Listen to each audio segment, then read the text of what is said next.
Hello friends, आज हम जामुन का शरबत बनाएंगे। जामुन का शरबत बनाने से पहले हम इसके कुछ फ़ायदे और नुकसान के बारे में जान लेते हैं।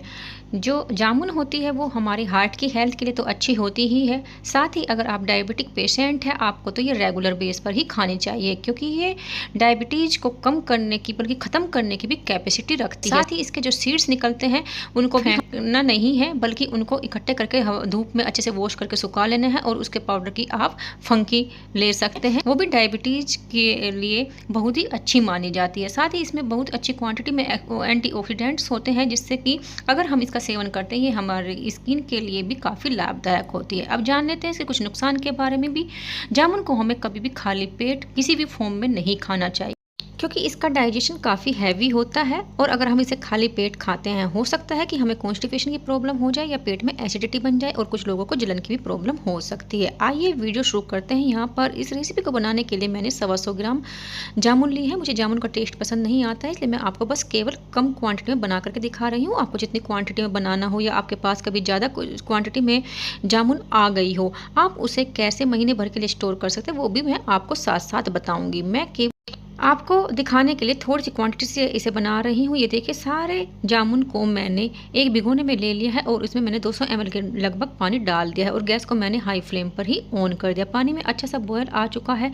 अब एक तरीका तो है कि अगर आप इसे लंबे टाइम तक स्टोर करना चाहते हैं तब आपको इसे तब तक उबालना है जब तक कि ये अच्छे से सॉफ्ट नहीं हो जाते हैं। इसका जो पल्प है वो पानी में अच्छे से नहीं घुल जाता है। लेकिन मैं कम क्वान्टिटी में बना रही हूँ, 1 से 2 1 गिलास ही इसमें जूस बनेगा। मैं इसे तुरंत ही कंज्यूम कर लूँगी, इसलिए मैं अभी गैस बंद कर दे रही हूँ। इसका पल्प हल्का सा सॉफ्ट हो गया है, लेकिन अगर आप स्टोर करने के लिए बना रहे हैं आप थोड़ा सा और इसे अच्छे से सॉफ्ट कर लीजिएगा, ताकि इसका जो पल्प है कहीं ना कहीं गुठली इसकी उबलते हुए पानी में ही निकल जानी चाहिए। तब उसके बाद आपको गैस को बंद कर देना है। अब हम इसे ठंडा करने के लिए छोड़ देंगे। ये देखिए, जो हमने पानी के साथ जामुन उबाली थी वो अच्छे से ठंडी हो चुकी है। अब हम एक दूसरा बाउल लेंगे, उस पर एक स्ट्रेनर सेट करेंगे और इस जामुन को हम इस तरह से छान लेंगे। अगर हमारी जामुन बहुत ज़्यादा सॉफ्ट हो जाएगी, हम फिर इसको कलछी से इस तरह से प्रेस करके ही इसका पल्प निकाल सकते हैं। ऊपर गुठली आ जाएगी और नीचे पल्प आ जाएगा और आपका जूस तैयार हो जाएगा। लेकिन अगर लंबे टाइम के लिए हमें स्टोर करना होता है, हमें उसे छानने के बाद भी इस तरह से एक बार फिर से पकाना होता है, क्योंकि हम उसे लंबे टाइम के लिए स्टोर करना चाहते हैं। लेकिन मैं यहाँ इंस्टेंट जूस बना रही हूँ और इस जामुन को आए हुए 10 दिन हो चुके हैं। ये मेरे फ्रिज में ही रखी थी, इतनी टाइट थी ये कि अभी तक भी आप इसकी कंडीशन देख सकते हैं। मैंने इसे बॉयल कर लिया है, लेकिन उसके बाद भी ये काफ़ी हार्ड है। लेकिन बस इतना बॉयल हो पाई है कि इसमें से गुठली जो है आसानी से निकल जा रही है और उसका पल्प बिल्कुल भी वेस्ट नहीं हो रहा है। गुठली को निकाल करके मैं जामुन का जो पल्प है उसको मिक्सी जार में ले रही हूँ। अगर आप स्टोर करना चाहते हैं फिर आप जामुन को अच्छे से पानी में ही सॉफ्ट कर लेना गैस के ऊपर ही। ये मेरी थोड़ी सी हार्ड रह गई है और वैसे भी मैं इंस्टेंट बना रही हूँ। बाई चांस अगर आप इंस्टेंट जूस ही बनाना चाहते हैं और आपकी जामुन सॉफ्ट है, फिर आपको उन्हें बॉयल करने की बिल्कुल भी ज़रूरत नहीं है। मिक्सी जार में डाल ले गुठली निकाल करके उसका पल्प, और आगे की जो मैं प्रोसेस बता रही हूँ वो आप जैसे मैं बता रही हूँ वैसे ही कंटिन्यू कीजिएगा और आपका इंस्टेंट जूस बना के तैयार हो जाएगा। मेरी जामुन थोड़ी हार्ड थी, इसलिए मैंने इन्हें थोड़ा सा बॉयल किया है और बॉयल करने के बाद मैंने इनका पल्प जो है मिक्सी जार में ले लिया है। मिक्सी जार में ईट का पेस्ट अच्छे से बने, इसलिए जो हमने बॉयल्ड वाटर निकाला था उसमें से थोड़ा सा पानी इसमें डाल देंगे। अब मैंने जितना बॉइल्ड पानी निकाला है वो और जो ये पल्प है बस इतना ही जूस बनाऊंगी, इसकी क्वांटिटी बिल्कुल भी नहीं बढ़ाऊंगी, इसलिए मैं कुछ स्पाइसी इस मिक्सी जार में ही साथ में ही डाल दूंगी। सबसे पहले डालेंगे हाफ टी स्पून से थोड़ा सा कम भुना हुआ जीरे का पाउडर, जिसके लिए मैंने जीरे को तवे पर घर में ही रोस्ट कर लिया था और ये मेरा होममेड जीरे का पाउडर है। साथ में काला नमक और सफ़ेद नमक, थोड़ा सा काली मिर्च का पाउडर, और इसको अच्छे से ग्राइंड कर लेंगे। ये देखिए, हमारा जामुन का पेस्ट अच्छे से बनकर के तैयार हो गया है।